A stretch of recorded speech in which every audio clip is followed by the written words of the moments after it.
Hola, ¿cómo le va? Soy Alberto Morosino y le doy la bienvenida a esta nueva edición de Títulos de Primera. El licenciado Gustavo Marangoni es el director de la consultora MIR, asociados, politólogo, educador, profesor de El Salvador, pero además es un amigo, sobre todo. ¿Cómo estás, Gustavo? ¿Qué decís, Alberto? Gracias por la invitación a charlar un rato.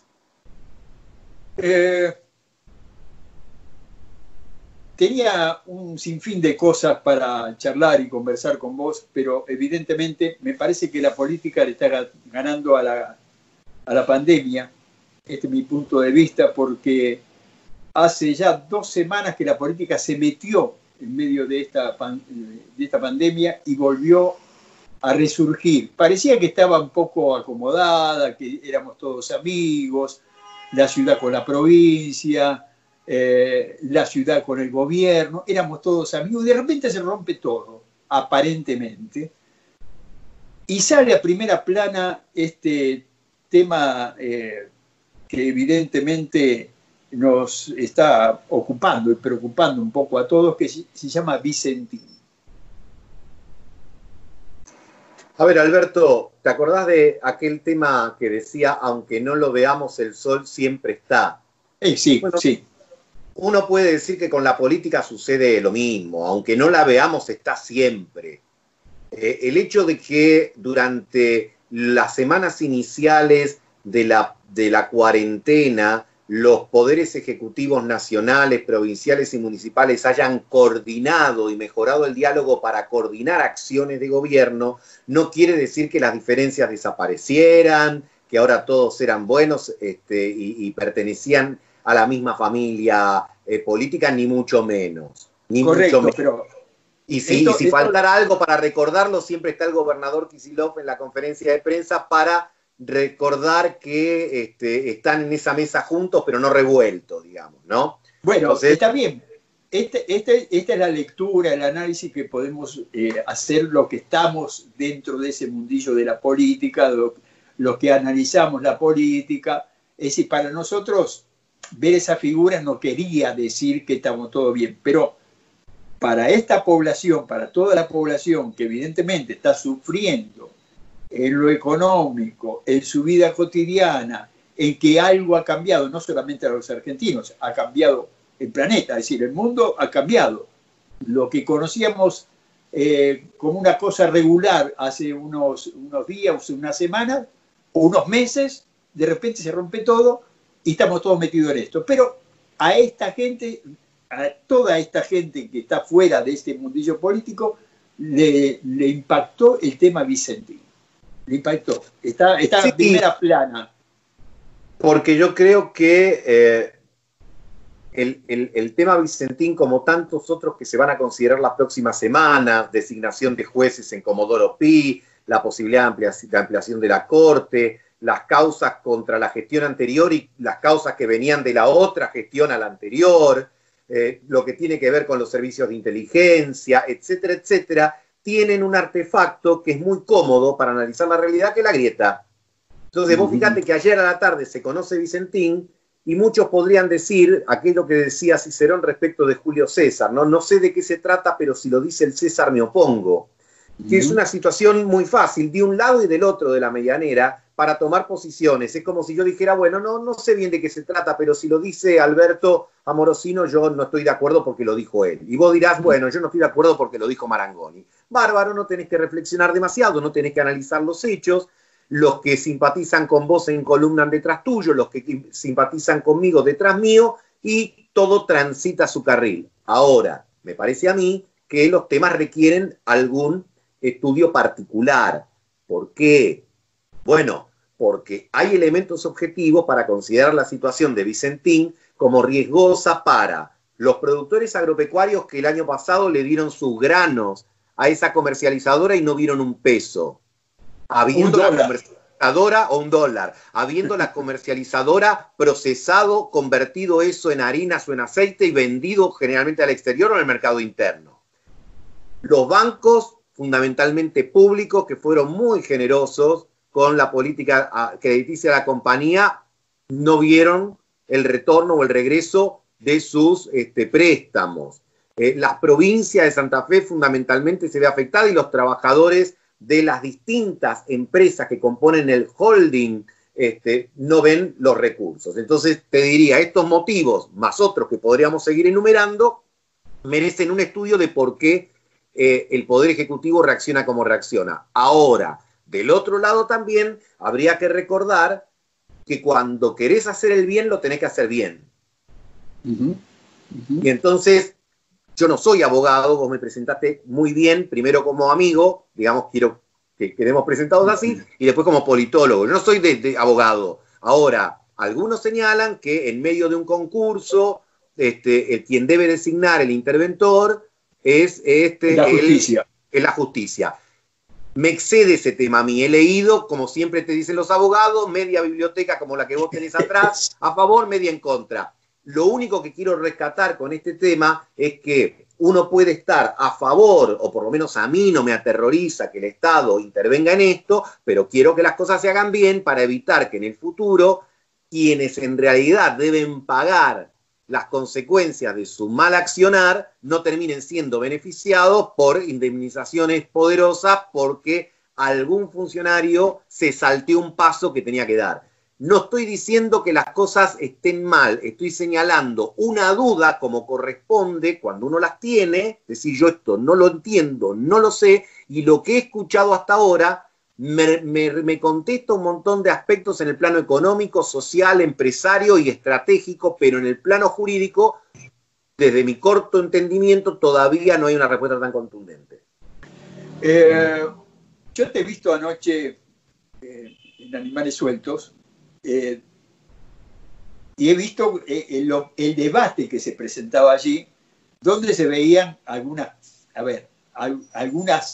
caretas sacadas y tiradas al suelo, ¿no? Es decir, vamos a posicionarnos realmente, a ver qué, hablando de esta grieta, porque anoche mismo se habló de una grieta en la salud, una grieta en la política y una grieta en la economía. Es decir, esas grietas las estamos viendo aquellos que no participamos de esos sectores de debate. Digo, cuando vos sos un hombre que ha estudiado la historia argentina muy profundamente, y allá por el 46, cuando Juan Domingo Perón inicia su mandato, ocurren unas ciertas y determinadas cosas que muchos están viendo que puede llegar a suceder hoy. Es decir, ¿cuándo empezaron las estatizaciones en la República Argentina? Bueno, partiendo de aquella época, ¿no? Partiendo de aquella época. Por supuesto que esa época fue de estatizaciones importantes en lo que refiere, entre otras cosas, al comercio, digamos, al comercio exterior, porque en realidad vos fíjate qué paradoja que los organismos reguladores de la economía, por definición, la Junta Nacional de Carne, la Junta Nacional de Granos, la Junta Nacional del Vino, el Banco Central de la República Argentina, fueron en realidad creados en la década del 30, en la presidencia de Agustín Justo, que era un liberal conservador. Eso parece un oxímoron, una contradicción, pero es cierto. Digamos, y aún gobiernos liberales del siglo XIX también fueron muy estatistas en algunos aspectos. Por eso es cierto que el peronismo nacionalizó después los ferrocarriles y el servicio de teléfonos y el comercio exterior, como mencionábamos antes, pero Ilia nacionalizó el petróleo que había privatizado Frondizi. Entonces digo, guarda con... Por eso es muy oportuna la referencia histórica que vos hiciste, Alberto, porque si no, la simplificación de la historia argentina hace que uno diga, 70 años de populismo, estatismo, peronismo, y vos decís, guarda, porque los otros también hicieron, muchos liberales como Krieger Bacena, que a lo mejor para vos y para mí es un apellido que dice mucho y para los más pibes dice poco, pero fue un ministro hiperliberal de un gobierno como el de Onganía que tuvo una enorme participación del Estado en la economía, y esa autodenominada Revolución Argentina que tuvo 3 presidentes, Onganía, Levingston y Lanusse, estuvo detrás de Aluar, estuvo detrás de iniciativas del Estado empresarias muy importantes que uno naturalmente no asociaría con gobiernos militares liberales. Y recordemos que Martínez de Oz y Videla fueron los que nacionalizaron la CHADE, que era una empresa de energía eléctrica. De electricidad, especie de electricidad, etcétera, o la que asumieron Compañía Argentina pasivos, de Electricidad.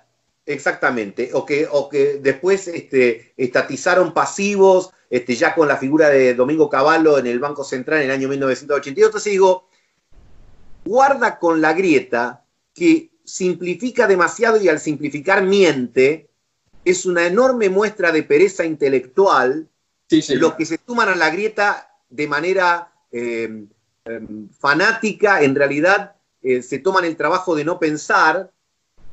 Y eso, no estoy diciendo que todos los que están en un sector o en el otro, que tienen su identificación con una línea política, no piensan. Estoy diciendo que los fanáticos de esos sectores no piensan, muchas veces desde las redes, esas tendencias hacia la nada, hacia el fanatismo más bobo que nos podemos encontrar, inmediatamente etiquetan, simplifican y te dan una lectura de la historia argentina que no estaría presente ni en el más burro de los manuales con los que estudiamos nosotros, y entonces eso tiene después como consecuencia el empobrecimiento de la política y en consecuencia el resultado de un país que hace 10 años que no crece, que cada vez es más pequeño, mientras unos y otros viven responsabilizándose mutuamente de la decadencia, cuando después de todo este tiempo tendremos que pensar que está en nuestro ADN para, teniendo tantas posibilidades, tengamos tan pocos resultados. Me agarro un poco de estas últimas frases tuyas para preguntarte, ¿no? En el análisis de un politólogo, ¿cómo ves la oposición? La oposición chicanea, porque uno ve las chicanas en el Congreso de la Nación, porque está rota, porque se ve que está perdiendo terreno día a día. ¿Cómo analizas eso? En primer lugar, te diría que lo más saliente de la oposición que yo veo en estos meses es que sigue unida, y eso no me parece un tema menor. Tiene sus diferencias, tiene sus matices, como diría Perón de los peronistas, tiene sus ortodoxos, sus heterodoxos, sus combativos, sus contemplativos, pero todos dentro de un mismo espacio político. Perdón, hago un punto ahí. La señora Bullrich, la presidenta del PRO en estos momentos, no está muy, lo vemos día a día, no está muy de acuerdo con Larreta ni la señora Vidal. Es decir, ahí hay dos puntos que chocan constantemente. Y esto es, para afuera se ve muy, muy roto para adentro, ¿no? Yo lo que veo que cada uno tiene su perfil, pero no se ha dividido ni el bloque de diputados. El bloque de senadores acaba de dar la semana pasada una señal muy contundente, sí, reuniendo los 29 votos para no permitir la sesión. Entonces, vos fijate que en este sentido, cuando asume la presidencia Macri, a los 15 o 20 días había un grupo de 20 diputados peronistas que hicieron un bloque distinto. Y eso no ha pasado aquí ahora en la oposición. Entonces yo te diría, anotá ahí. Me parece que la oposición leyó que el 41% que sacó Macri, aún con pésimo resultado de gobierno, es una base electoral como para no despreciar ni maltratar. Entonces veremos el año que viene cómo se llega, pero hasta acá vuelvo a lo mismo. Están los que tienen las actitudes más ásperas, los que tienen las actitudes más suaves, y las palomas. Halcones y palomas, muy bien, pero en última instancia están todos dentro, digamos, de la misma fauna opositora, digamos, ¿no? Y creo que eso es un dato político a destacar, como también es un dato político a destacar que, siendo una novedad en la Argentina que haya un presidente que tiene una vicepresidente con un alto capital político y con un fuerte poder decisorio y no genere grandes ruidos, por lo menos hasta aquí en la coalición, estamos frente a hechos novedosos de la política argentina. Una oposición que no queda desmembrada después de una elección, y un oficialismo que tiene un vicepresidente con poder, cosa que no ha pasado nunca en la política democrática argentina, y obliga entonces a repensarla desde otros términos. Después tenemos que interrogarnos respecto de si estas características del sistema político argentino son funcionales al crecimiento. Hasta acá no lo han sido. La Argentina es más chica, es más pequeña, es más crítica, como hemos mencionado. Bueno, veremos si esto se puede modificar hacia el futuro o si, en última instancia, esta grieta nos sumerge en un abismo mayor, que es el estancamiento sine die de la economía nacional. Me llevas a la pregunta. ¿El día después? No hay día después. Es un error pensar que hay un día después de la pandemia. No vamos a salir de la pandemia en el día de la independencia, como la película, con una fecha. Acá se va, algunos, a ver, así como algunos en la pandemia, los menos, están haciendo una ganancia importante, y esos vieron en la pandemia una oportunidad, claro. Digo, laboratorios, supermercados, bancos, etcétera. Hay otros que por motivos geográficos salen antes porque tienen menos infectados, hay otros que ya pueden abrir sus negocios, y hay otros que aun cuando los abran no van a tener clientes porque se van a encontrar con gente que está todavía atemorizada o que lisa y llanamente no tiene poder de compra. Entonces te diría que cada por sectores, por regiones, etcétera, va a ir encontrando sus fechas para salir de la pandemia, pero no va a haber un día en el que nos abran la puerta a todos y nos saquen así como diciendo chicos al recreo. Cada uno va a salir en la medida que puede y si puede, y algunos probablemente no puedan salir por mucho tiempo. Por ejemplo, los gastronómicos, donde tienen... Fundamentalmente el sector gastronómico y fundamentalmente el sector del comercio. Yo te diría que están dentro de los más perjudicados severamente, porque además cuando vos analizás el rubro gastronómico y el rubro de comercio, es que están en Guatepeor, pero venían de Guatemala. Sí, señor. Porque venían golpeados por la crisis anterior. Así que cuando no ibas a comer al restaurante todos los días, por ejemplo. Claro, y cuando pensaban que tenían la luz al final del túnel, se dieron cuenta que eso era un tren que venía de frente, en realidad. Que no era la salida. Perdóname, Gustavo. Vos sabés que fue esta temporada que pasó, temporada veraniega, fue una de las mejores para tanto el gastronómico como para el comercio. Cuando vos lo que estás diciendo, esa luz que se veía al final, diciendo, bueno, entramos en una nueva etapa, vamos a zafar de esta, se produce el derrumbe total. Pero vos fijate la paradoja, además, Alberto, que como tuvieron ese mes y medio de pequeño auge, y es lo peor que te puede pasar. Cuando vos recuperás la esperanza, pensás que saliste y te vuelven a hundir. Pero además, muchas no terminaron calificando para determinadas políticas del gobierno como el ATP o los créditos porque dijeron, no, a vos en enero y en febrero te fue bien. Facturaste más que el año pasado, entonces te quedaste afuera. Con lo cual, en realidad, cuando habías recuperado un cachito de lo mucho que habías perdido, encima te señalan y te dicen, no, si a vos te iba bárbaro, mirá cómo te fue los últimos 45 días. Entonces, es una situación muy complicada.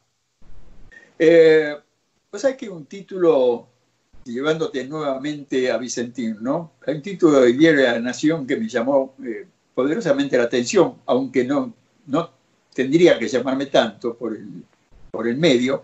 Dice, las acciones de empresas argentinas caen hasta un 10% tras los anuncios de la estatización. Yo no sé si hay una ley de estatización en estos momentos trabajándose, pero cae un 10%, es como pinchando, ¿no?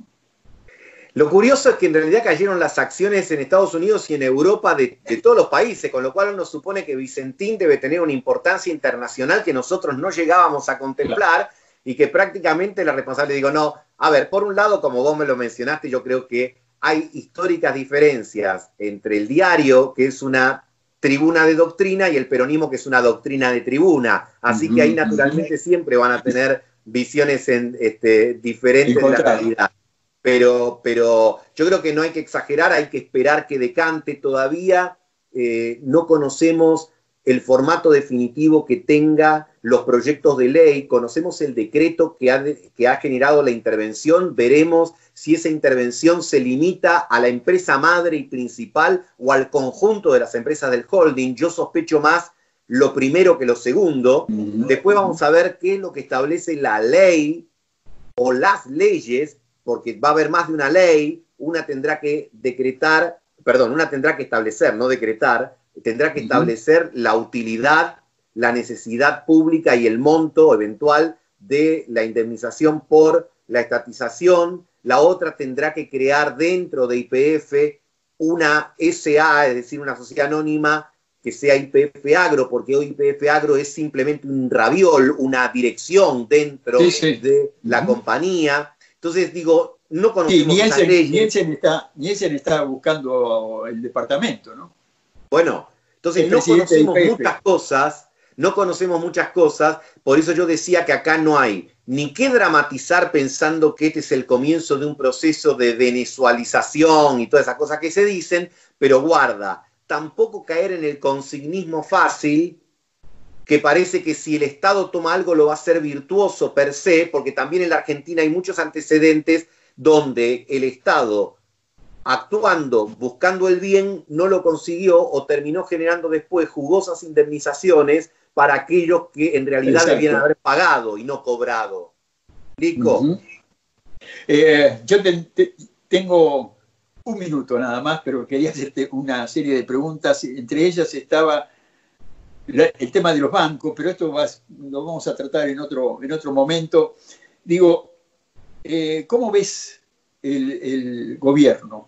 ¿Tiene el rumbo del barco o la brújula está de un lado para el otro? Creo que el gobierno tiene un olfato de dónde quiere ir, pero todavía no tiene ni un programa ni tiene un plan coordinado. Creo que la pandemia y la grieta se lo van a obligar a acelerar y a definir rápido, porque la Argentina requiere de una estrategia clara para la reconstrucción económica. Gustavo, como siempre, muchas gracias por tu tiempo. Un placer siempre hablar con vos, negro.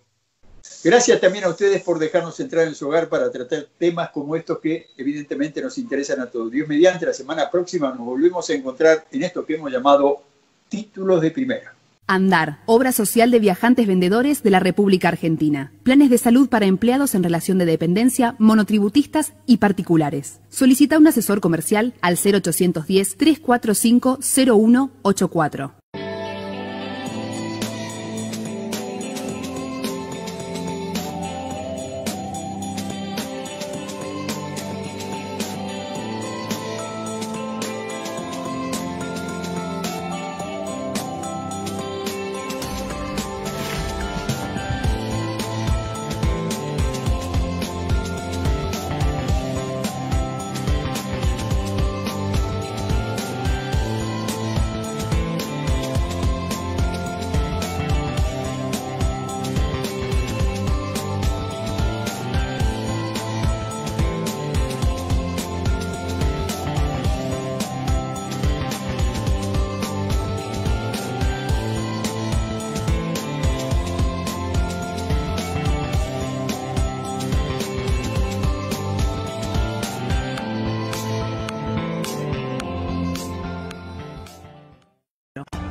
Vos preparás más de 700 platos por noche, pero elaborás cada uno como si fuera el único.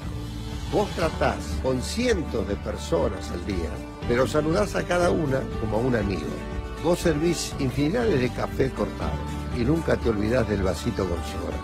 Un sindicato como la UTGRA tiene miles de trabajadores, pero cuando se trata de tu formación y tu educación, para nosotros sos el único.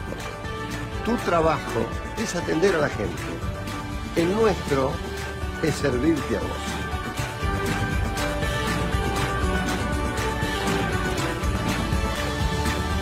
Educación gratis y a tu alcance.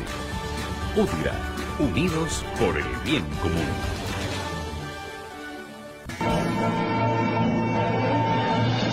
Calidez. Elegancia. Atención al detalle y servicio personalizado.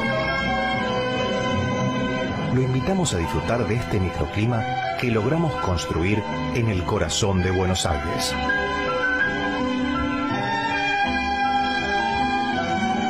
Hotel Supara. Los esperamos. ISF, Instituto Superior de Viajantes. Carreras comerciales con títulos oficiales. Validez nacional. Informes e inscripción al 0800-345-4373.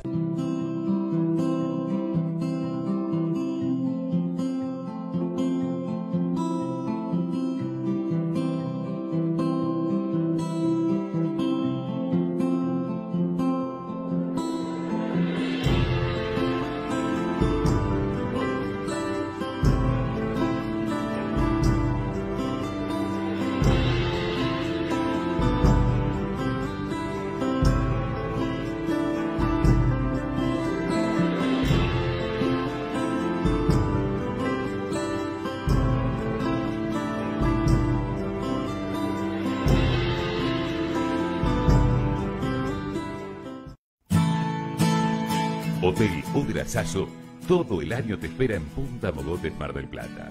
Las mejores habitaciones, piscina climatizada y spa, la mejor gastronomía y los mejores salones para convenciones, estacionamiento propio. Hotel Udra Sasso, la mejor vista de Mar del Plata.